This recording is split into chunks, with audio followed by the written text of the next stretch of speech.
The night shift at Ridgewater Federal Complex was always quiet, the kind of quiet that made every drip from a leaking pipe echo like a heartbeat. 36-year-old Daniel Hale pushed his mop bucket down the long, polished corridor, the wheels squeaking the same way they had every night for 6 years. His gray janitor uniform hung loosely on his lean, weathered frame, the name patch D. Hale barely readable after years of harsh detergents. No one ever looked closely enough to notice anyway. He was invisible to them, just a janitor, just another man with a mop, someone they could walk past or talk down to. Tonight, though, the building buzzed with unusual activity.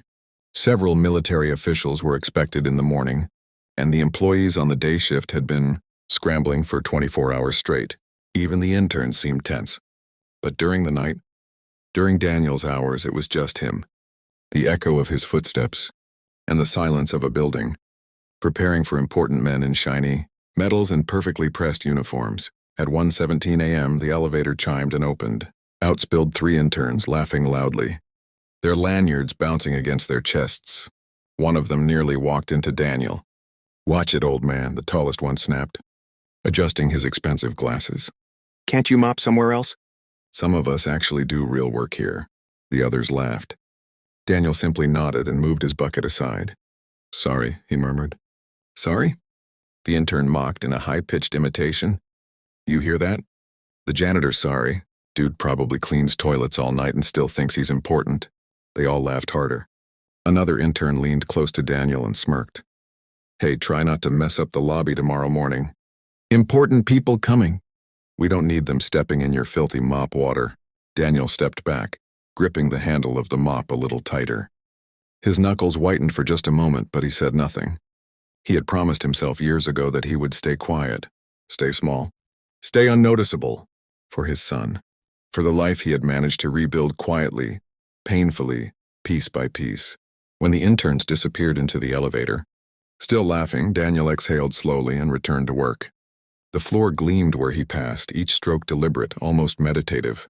2 hours later, as he was cleaning outside the executive conference room, voices drifted from inside, 2 supervisors, both loud enough to hear every word. "He's still working here? Seriously? A janitor with a dishonorable discharge? You'd think security would care. Who cares? He's harmless. Looks broken. Probably is." Daniel didn't flinch, didn't pause. He kept wiping the glass door, his reflection faint but steady. He didn't feel the need to defend himself anymore. The truth was his companion, silent, heavy, but his. At 3:06 a.m., he finally took his 15-minute break in the basement maintenance room. He sat on the bench, opened his old thermos, and sipped cold coffee. He pulled a folded photograph from his pocket. Him and his son, 8-year-old Max, smiling in front of a rusted pickup truck. Max was the whole reason. Daniel worked these night shifts so he could walk his son to school in the morning, make him breakfast, and be present in a way he never could during his years in uniform. He traced the edges of the picture with his thumb. Then the building alarm buzzed, briefly an alert indicating an unauthorized late entry. He checked the screen in the maintenance room. Just a high-level visitor cleared for early arrival. Nothing unusual, except for the name that flashed. ADM Thomas E. Stryker, United States Navy SEAL Command. Daniel froze. His chest tightened, breath halting. Stryker. Admiral Stryker. The man who had commanded SEAL Team Echo. The man Daniel had once called Sir. The man he had saved. And the man who thought Daniel was dead. Daniel stood up slowly, his pulse slamming in his ears. After years of hiding, the last person he ever expected to see in a quiet federal building at dawn was the man who could recognize him instantly. He closed the maintenance room door, locked it, and leaned against the wall. If he stayed hidden until morning shift workers came in, he could leave unnoticed. No one needed to know. Everything he built here, this simple, quiet life, depended on staying invisible. But the elevator dinged. Footsteps echoed. Deep, steady military footsteps. Daniel took one shaky breath, opened the door, and stepped out into the hallway. Admiral Stryker walked toward him with 2 escorts. His uniform was crisp, metal shining, posture rigid as steel. His face, sharp and toughened by decades of command, looked exactly the same, maybe a little grayer, but still unmistakable. Daniel lowered his head, heart pounding. One of the escorts frowned. "Janitor? Move aside, please." Daniel stepped back. Stryker paused directly in front of him. The escorts waited.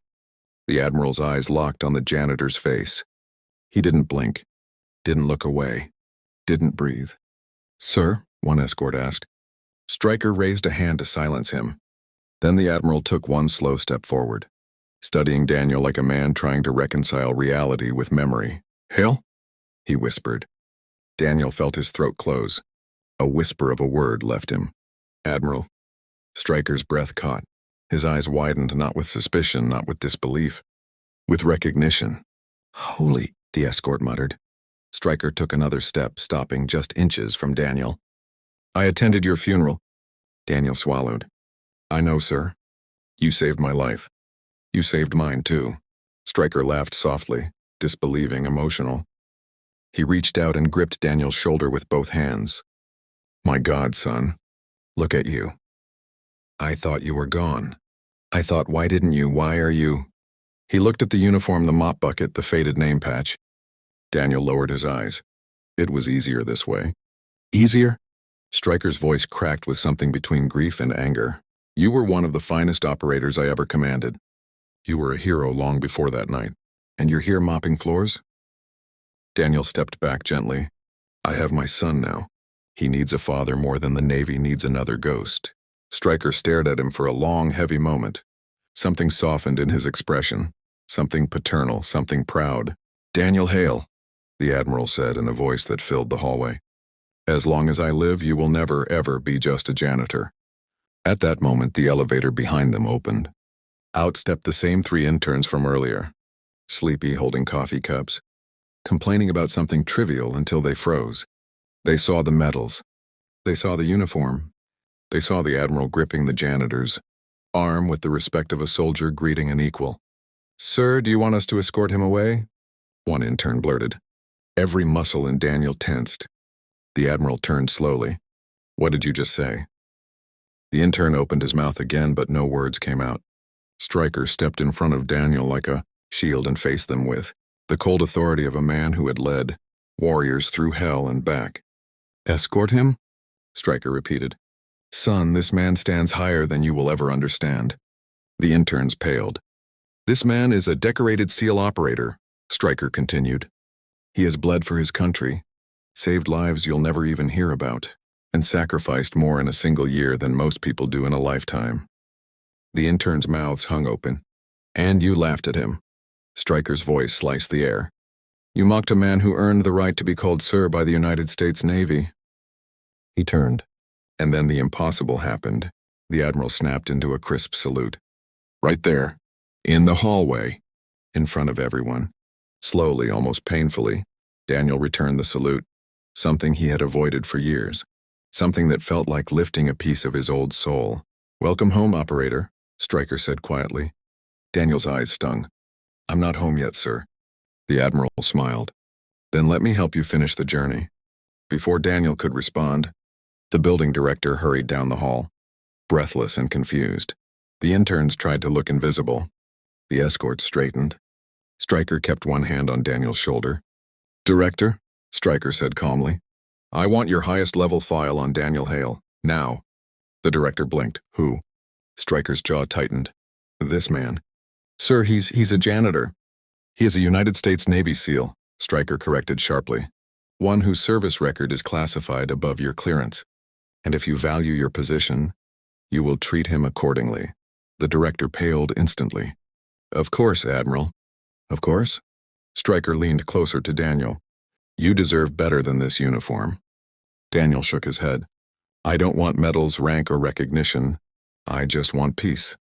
And you will have it," Stryker promised. "But you're not invisible anymore. Not while I'm breathing." They walked together toward the conference wing. Employees arriving early stared as the Admiral kept pace beside the janitor, matching him step for step, speaking to him like an equal, sometimes even like a soldier addressing a respected mentor. Word spread fast. By sunrise, no one in the building saw Daniel the same way. But what mattered most came at 7:42 a.m., when Daniel stepped outside with his backpack, ready to walk home before Max woke up. The Admiral joined him on the sidewalk. "Daniel," he said, "you ever need anything, you call me. I owe you more than I could ever repay." Daniel nodded, emotion tight in his throat. Thank you, sir. Stryker smiled. You know, that night in Basra you dragged me out of hell. This morning, he gestured toward the building. I saw a man dragging himself out of his own. Daniel chuckled softly. Still figuring it out. And you will. Stryker extended his hand. Because you're the kind of man who doesn't give up. Daniel shook it firmly. The Admiral stepped back, raised a crisp salute once more, then walked away as the morning sun rose over the city.